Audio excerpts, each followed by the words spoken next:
Scientists have found fossils that prove unicorns existed, but they were actually pretty terrifying.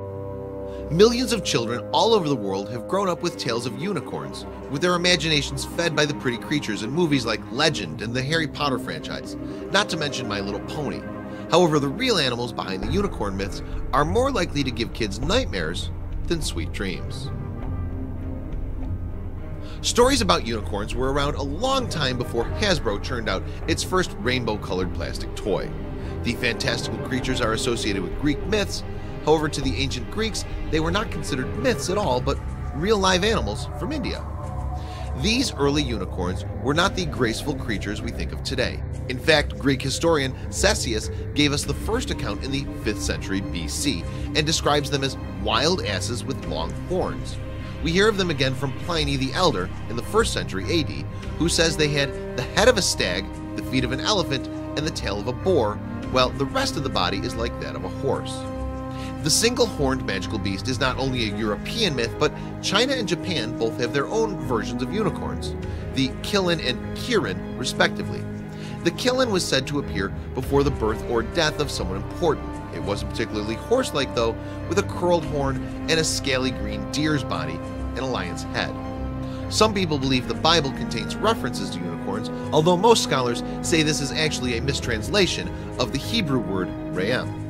These creatures are mentioned 9 times in the Bible, where they're symbols of strength, but the word most likely refers to an ancient variety of ox.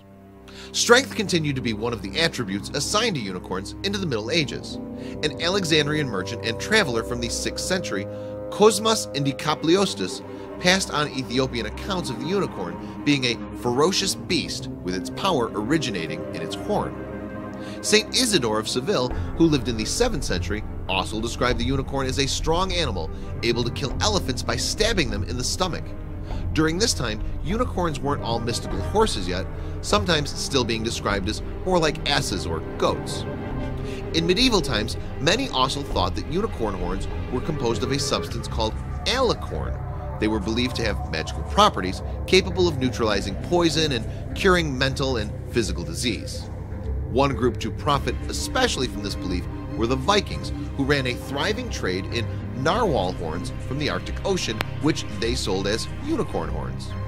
Other real animals that may have inspired the unicorn myth are the oryx, eland, and oryx, and perhaps 2-horned animals that lost a horn through a mutation or a fight. Another possibility is the Indian rhinoceros, and as we'll see, something like a rhinoceros might actually be the origin of the unicorn myth. Then in 1808, a newly discovered species called Elasmotherium was named after Gotthard Fischer von Waldheim, director of the Natural History Museum at Moscow State University. Previously, the Elasmotherium had only been identified by fossils and was believed to have been extinct for 350,000 years. Brandt suspected the Siberian Elasmotherium of being the basis of a Tatar myth about a unicorn with a gigantic horn. However, since the Elasmotherium was thought to have disappeared about 350,000 years ago, no humans would have been around to see them. Then in March of last year, the skull of an Elasmotherium was unearthed in Kazakhstan, putting the date of extinction much later, only 29,000 years ago. Now there was at least a chance that Elasmotherium would have been around long enough to be seen by humans and inspire the unicorn legend. Unfortunately, for those who like to think of unicorns as the graceful white-haired horses that feature on posters, usually with a rainbow in the background, the Elasmotherium was not quite so dainty. Rather than being an ethereal pony, it was closer to being a terrifying monster rhinoceros. The Siberian Elasmotherium would have been an intimidating sight, standing around 6 or 7 feet tall and 15 feet long, most likely covered in fur like a mammoth. These mighty animals weighed 4.5 tons. No definite size has yet been given for the horn, but it may have been up to 6 inches long. As its name suggests, the Siberian Elasmotherium roamed western Siberia. They were also to be found in southwestern Russia and further south into Eastern Europe. Despite its fearsome appearance, it was a herbivore, like the modern rhinoceros, grazing over large areas. Most likely, the south of western Siberia was a refugium where this rhino preserved the longest in comparison with the rest of its range, paleontologist Andy Svansky told Phys.org. There's another possibility that it could migrate and dwell for a while in the more southern areas. Although it's possible that modern humans encountered the Elasmotherium, it's not entirely certain that they did.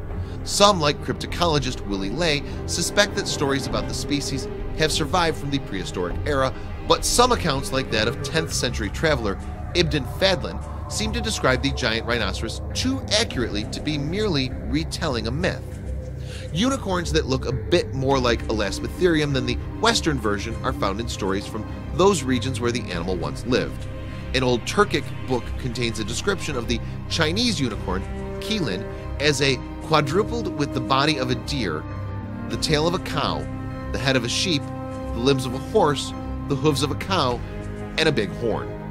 So when did unicorns really die out? Nobody knows yet.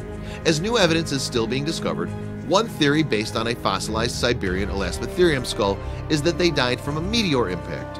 Alternatively, they may have been victims of environmental change. Researchers are still working on an answer.